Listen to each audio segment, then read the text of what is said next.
guys. Medyo pakurba po tayo. Ginagamit ni Sir Expander Cross sa Tanay Rizal to guys. Ayan. Sir, how about the driving? Good, ang smooth. Hindi naman po pagod? Hindi naman hirap sa paahon. Kamusta po yung mga pakurba?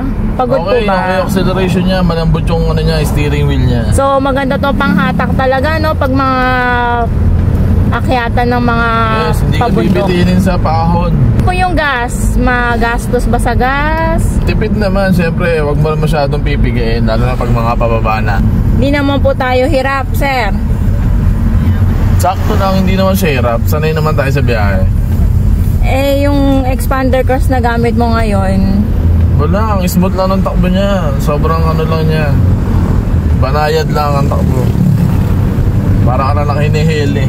Wow, yan, para ka nasa sopa, sir, Yes, madam. Ingat po, madam. Ingat po tayo sa biyahe, sir. Sa likod natin, ayan, yung mga pasahero natin. Komportable naman. Komportable naman. Hindi sobrang laki ng space. Yun, hindi maalog? Hindi. Okay. Mapapansin nyo, yan, yung baby tulog na. Kasi sobrang komportable. Sobrang smooth ang biyahe. Malamig ba? Malamig? Malamig. Okay yung aircon? Okay.